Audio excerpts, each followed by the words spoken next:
Welcome to this week's Founder Focus segment, where we dive into the inside stories behind some of the most impressive entrepreneurial journeys.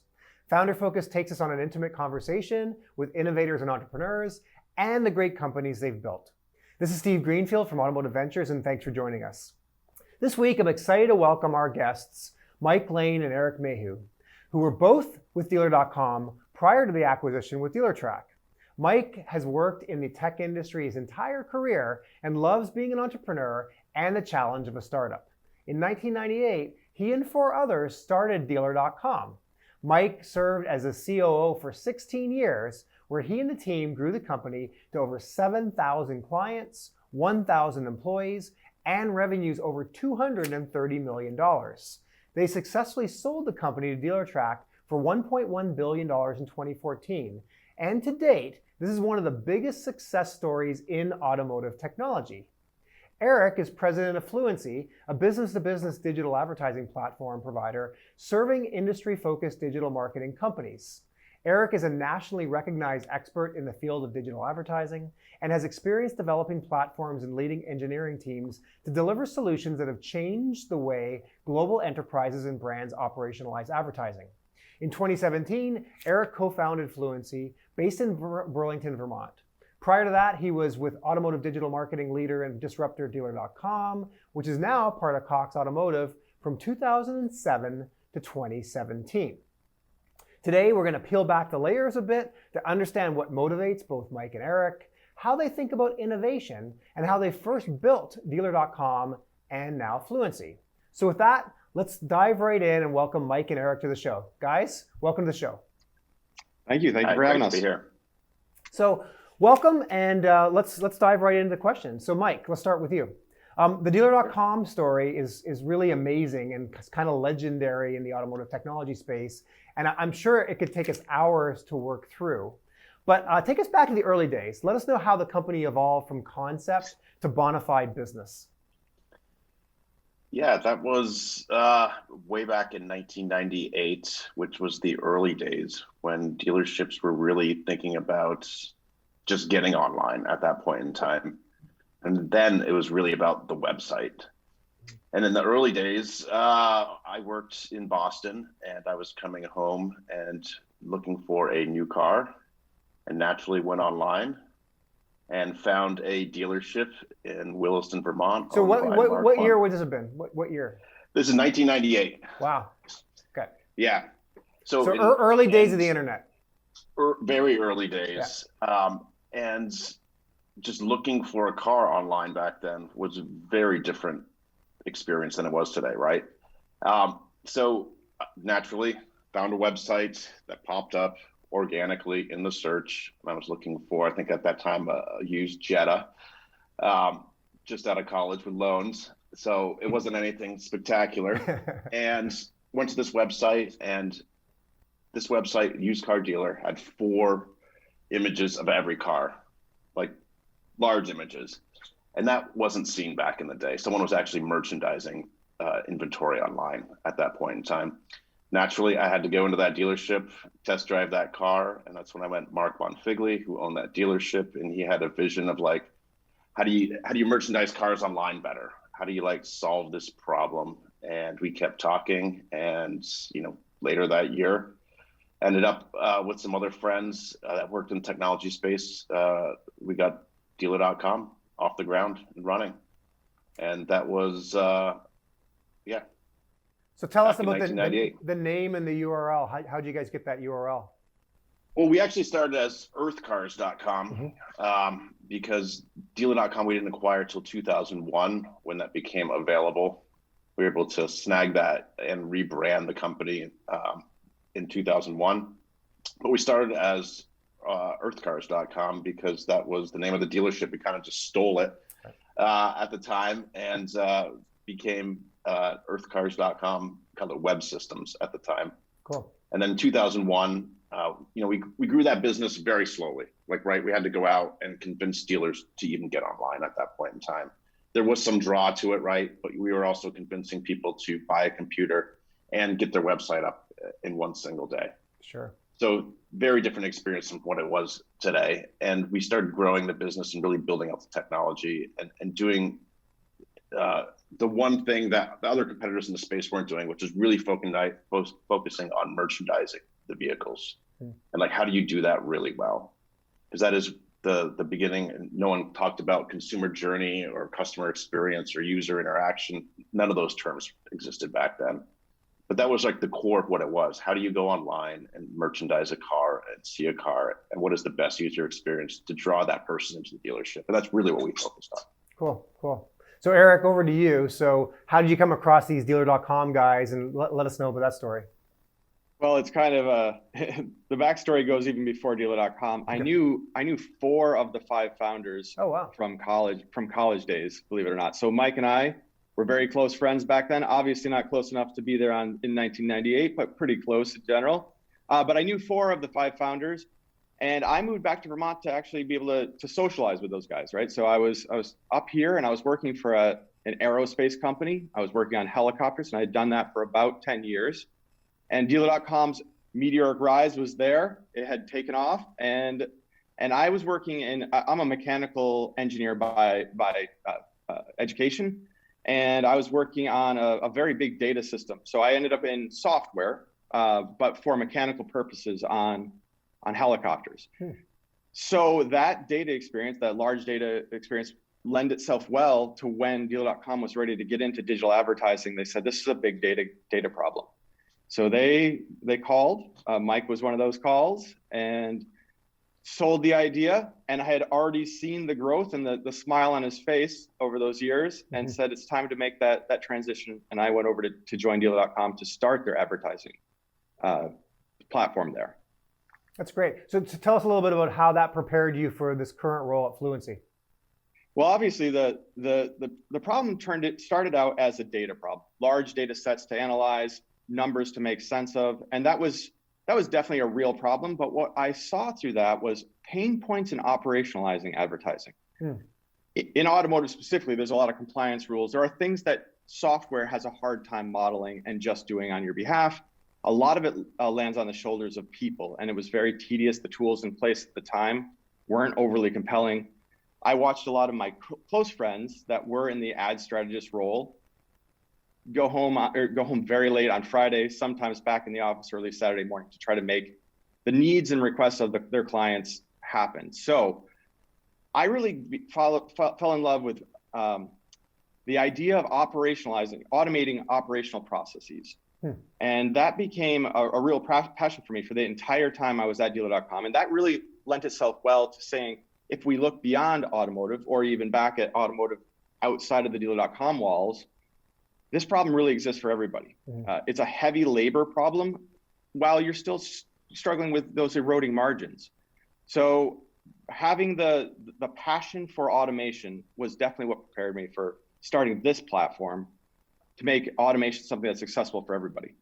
Cool. So give us one of you or both of you, give us the 30-second elevator pitch. What is Fluency and why does it matter? So Fluency is that robot that you can, as an end user, program very simply. So think of it as the low to no code version of robot programming for digital advertising. So you can set it up, you can express your strategy, let the data flow in, let it tailor, customize your advertising, and run in a compliant way, completely automated, low labor costs. Cool. Sounds like a no-brainer.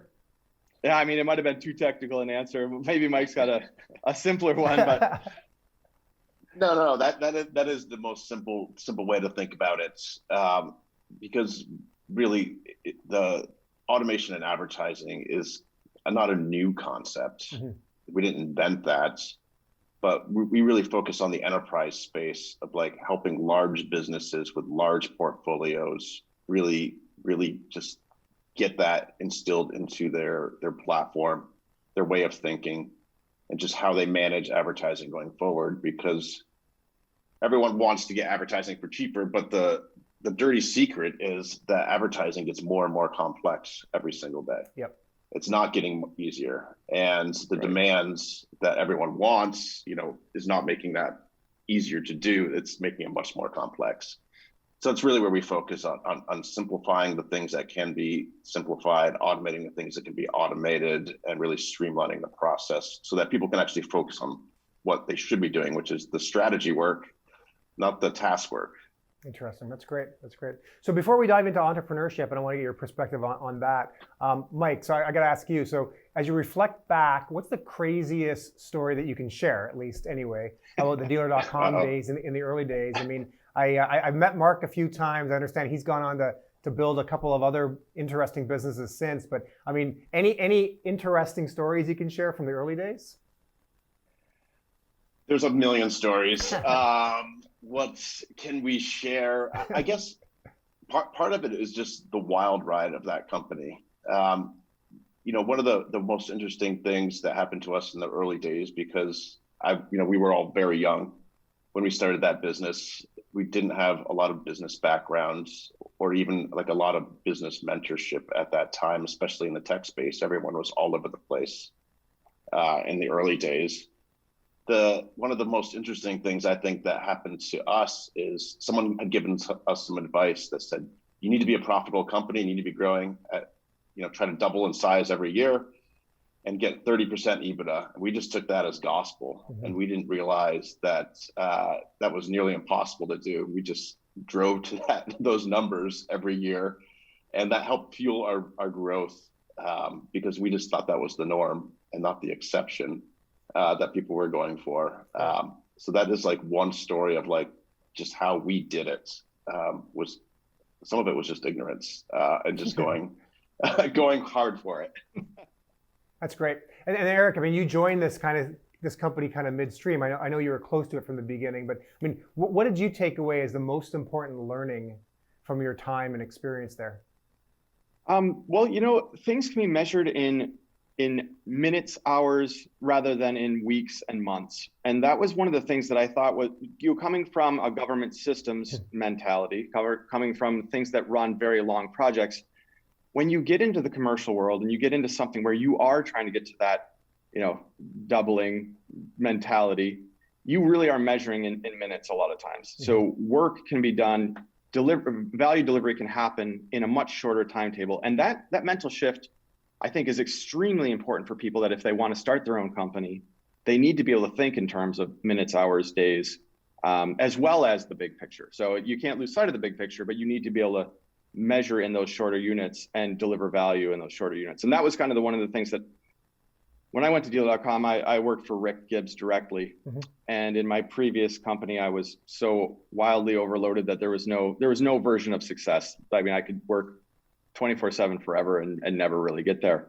But Rick did a really good job of right sizing the work to about 115, 120% of my capacity. So you could get there. Right. It was just hard. Right. And I learned that I loved that. And I learned to set realistic goals that would move the needle forward. Wouldn't be easy, wouldn't be a cakewalk, but was reasonable, something you could do. That's great. Love it. Love it. Good advice for others out there. So let's turn to entrepreneurship. There's a debate out there around whether entrepreneurs are born or made. Do you guys feel like, as you reflect back, were you guys born to be entrepreneurs, or was there something in your life that triggered that? I believe that there's both out there. I believe I was born with it, though. That's all I ever wanted to do was just get my hands on something and build it, whether that's like building a swing set for my son. Mm-hmm. That's just something, just go get all the pieces and put it all together, solve that puzzle. That's something that inherently is just part of me. Cool. Eric? I mean, I have a very similar answer. I think you're born with the spirit, entrepreneurial spirit. I think you are made into a successful entrepreneur. It takes discipline beyond just creativity and drive and desire to make these things work. I've learned a lot working alongside Mike about what it takes to actually build a business. And it's not just a good idea, and it's not just long hours. It is strategic decisions. It is discipline. It is organization. And those are the things that I think you have to make over time. You have to realize that, because there's a fun part of entrepreneurship, and that's the playground, right? We all love that part. Anybody that's an entrepreneur will love the play, but and will feel like work is play.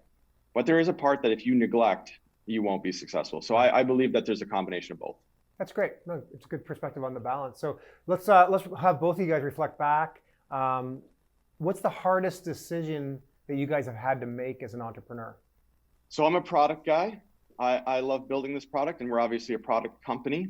The hardest thing from my perspective was we went after the enterprise marketplace. Enterprise marketplace says that we're not going to, nobody's going to pay you for software that doesn't do much. So where to draw that line, where to snap that chalk line up, the product is mature enough to bring to the marketplace so we don't lose the splash, but understanding that the roadmap is still long. There are still more things to do always. And that's the case after we've had clients. That was the case up to that. But that decision about when was the right time to bring on that first client was the hardest thing from my perspective. We knew it would move some of our focus away from build, long-term vision build, into more of the sustainability, maintenance, and the processing there. But we also felt like it would start to battle test the software.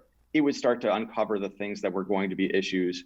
So we had to make that trade-off. When was the right time to bring that to market? Great. Mike? Pretty much right along those lines, Eric. It's just like those critical tipping points, because, as a CEO, I want to get it into the market as fast as possible, right? And get revenue flowing. But there is the brakes that we have to put on, and the type of clients you can go after, and just being really methodical about how we kind of roll this out. And Fluency is still in, I would call, not its infancy, but the early days, right? We've only been at this a few years in a software company, and this is enterprise software stack. So we spent a couple of years building, right, before we can even get to like the area where we can get out into the market. And now that we're into the markets, and that market has changed, obviously, in a COVID world. Last year was really our push into the markets, which was not an ideal market at first. But as everyone became remote, there were workforce challenges. Like, there were some advantages to us coming out as the problems that our software solves with some of the workforce management and automation really address some of the problems that COVID put on agencies and in-house marketing teams. So cool. That's great. So let's flip to like the highlight. What was the sweetest moment you guys have had so far as an entrepreneur? Oh, the singular moment. That's a little bit harder. I can say that the realization that we're doing this with people that I respect and admire is obviously super big, and people I really consider my friends. And as we've grown the company, that friendship circle has grown. The community that we love and are passionate about has grown.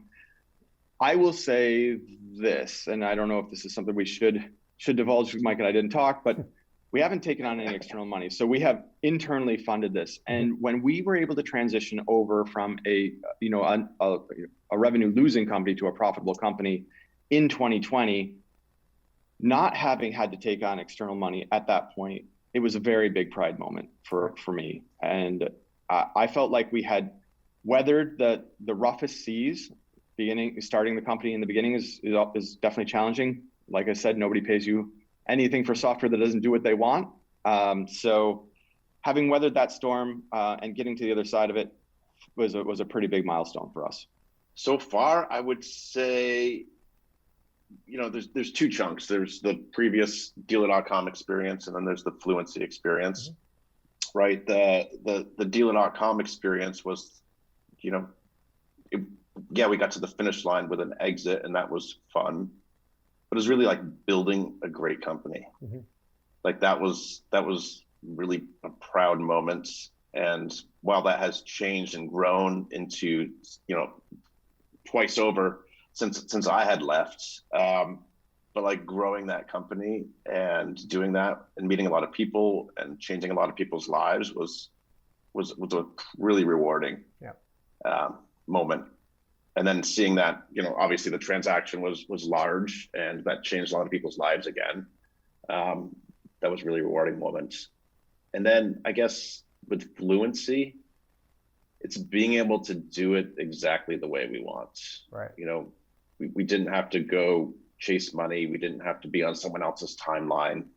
Like building a company with some really great people who are just top performers, and is really rewarding. That's great. So I think of what they call the PayPal mafia, right? With Elon Musk and Peter Thiel and others. You guys kind of have like the dealer.com mafia. I don't know how you guys talk about yourselves, but I mean, do you guys think of yourselves that way? I mean, you did change a lot of people's lives, and then thankfully for you guys and others, many of you have decided to kind of plow that back into investing in new concepts, new ideas. I mean, how do you guys think about yourselves, and how often do you get together and collaborate and such? I mean, I talk to lots of current and former dealer.com folks. A lot of former folks are doing their own things now, some of which I've even invested in, and try to help them. For me, I spend a lot of my time, free time, doing a lot of angel investing and just mentorship of folks on like how to get going, because there's a big desire, right, for people to own their own business, to grow their own business, especially in the automotive segment, especially in the automotive technology space, because it is such a big space and there is a lot of room for success, and it is changing so rapidly. Mm-hmm. So I just try to keep people, actively engaged, and I have a lot of relationships I've kept over the years, and it's really fun and rewarding to see people going after it on their own. So Eric, from your perspective, in terms of the culture, the cohesiveness and the culture of dealer.com, how do you guys continue to connect with one another? Well, I'll say from my experience at dealer.com, there was definitely magic in a bottle there. The community and people that were in that company really had drive. They had passion for what they did. And what I thought was most interesting is we're from a pretty small state up here in Vermont, not necessarily known for its technology. But what I have seen is that what we grew there showed a lot of passion for growing and evolving Vermont and bringing it forward in a safe way, so that we're not damaging Vermont's reputation, Vermont's culture, but also allowing it to the people of Vermont to have good paying jobs. So I can see that in every one of the entrepreneurs that has kind of expanded out from the dealer.com mafia, if you want to call it that, and in their reinvestment and passion for the state. Now, Fluency, COVID definitely accelerated this. We are a remote company, so our family has grown far beyond Vermont. Mm-hmm. But if you look at where we started, we started to try to make sure that Vermonters, the tech people that we have pulled to Vermont, have places to grow and evolve and choose from. And I see that across the board with the other people that I've gotten to work from that have branched out from the dealer.com days. That's great. Love it. So let's move forward. Mike had talked a little bit about mentoring now others. Otherwise, what really has resonated with me, Mike, is the fact that you guys didn't really have good mentors to turn to in the early days, but now you're trying to provide that function to others that are trying to get started. So let's turn to you guys now for advice. Right? We're going to have a lot of either entrepreneurs or wannabe entrepreneurs tuning into this piece. I mean, what advice would you give them if you could speak to yourselves, 10 years ago?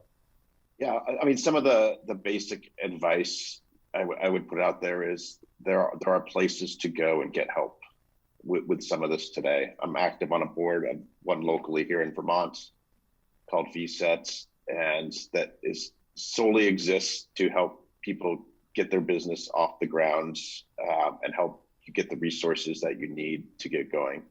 These things exist in every state, in every major city now, even small cities, even rural markets. There's tons of opportunity to get help now. I would say leverage that. That didn't really exist so much back when the early days. And as far as like advice, find people that are in the space that have had success. A lot of them will angel invest. Mm-hmm. They will help you. They'll sit on your board. They want to be part of something. And if you have a great idea and a growing markets, those are the two best things to have as well. And really focus on that and put the legwork in. It is, to Eric's point earlier, it is going to take a lot of work, mm-hmm. but it isn't just work that makes it happen. It's like being smart about it and being efficient. That's great. Eric, from your perspective? I mean, what I believe is if you're going to do this, get ready. You're in for a ride. There are many hours to put in. There's a lot of sleep you will lose. Find your way to keep some balance in your life. Pay attention to your family. Make sure that you're strong in that area. but you will find that you're going to sacrifice some of your free time. It's just inevitable. There may be sectors where this doesn't hold up, but it just certainly holds up in technology. I definitely put in many hours. I think Mike knows that as well. So building a technology product, if you are going to build it and you're ready to start this journey, it's an investment, and it will take longer than you think it'll take, and it will be harder than you think it'll be, and it's worth the effort though. So being on the other side now, knowing the journey that we went through, we talked about moving into that profitability zone, but there was a year and a half where I wasn't taking a salary. And it was, those were hard times. Those were different times. So as long as you go into it not being naive and somewhat ready for what you're about to encounter, I think the journey is definitely worth it. That's great. What's the best piece of advice each of you have ever received? Can't focus on everything.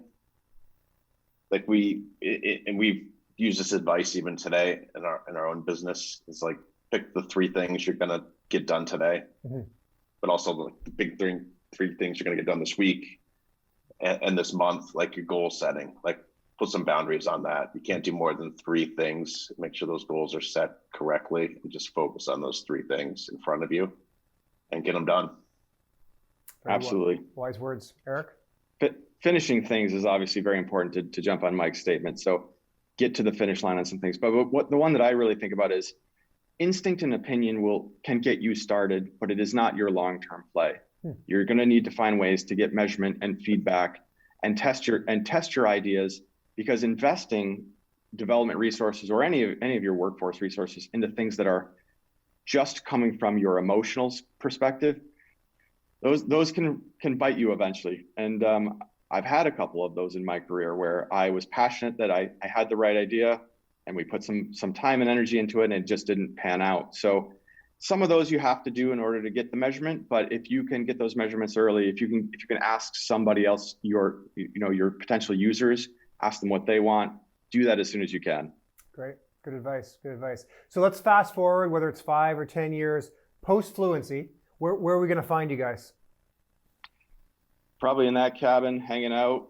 We're pretty good friends, so I hope he's got a wake surf boat out there. Oh. I learned how to wake surf last year, so I hope we're doing some of that as we go forward. Nice. Mike? Probably investing more in some recreation time versus work time. That would definitely be a goal in front of me. But also continuing to reinvest into the greater community here, like locally. And then just helping others, follow their dream, launch their business, and see the magic happen. Very cool. Very cool. All right, last question before we wrap. Since you guys are both involved in auto, I'm involved in auto. Let's talk cars for a minute. If you could own any car in the world from any time, current, past, whatever, what would it be? Oh, current or past. Interesting. Ooh. Yeah, I know the car that I want now. All right, lay it on us. What do you got? I'm setting myself up to get. We had an XC90 a few years ago, and I loved it. I'd love to get that new plug-in XC90, the R type. So let's hope Fluency keeps going, and I can get there. But you said of all time, and that Shelby Cobra is pretty awesome. That's a car that's just so classic. Yeah. I just love that car. So there you go. I'm with you there for sure. They're beasts to drive, I understand, but yes, beautiful. Mike? That question I think about a lot because I spend a lot of time surfing the web, looking at cars, old and new. It's not a Jetta? It's not a Jetta. I've owned 4 or 5 of them in my life. Oh, wow. I think I've hit my quota. There you go. Volkswagen will sponsor this episode now. Every college kid needs a couple Jettas is probably the right statements. But yeah, that changes from time to time, or hour to hour, or from second to second as I'm scrolling on what car I would go back and get. I would probably still want my first car, which was an '84 Camaro Z28. Take that back. Just so I could take it out a few more times. There's a little bit of a story to that, actually. We have a goal as the founders of Fluency, the 4 of us, to buy hoopty Camaros and drive across country at some point. So the plan is sub $500. That might be the car that we want to, because that I want more than anything, because that means we've hit where we want to be with fluency. But yeah, that we're going to hoopty across the country in some Camaros. It'll be great. Yeah, you better do it before they ban ICE cars. Well, guys, thank you very much. You've been very generous with your time. Great insights about your past and advice for entrepreneurs. And really appreciate you guys carving out some time for us today. Thank you. See you. That's it for this week's Founder Focus, our dive into the inside stories behind some of the most impressive entrepreneurial journeys.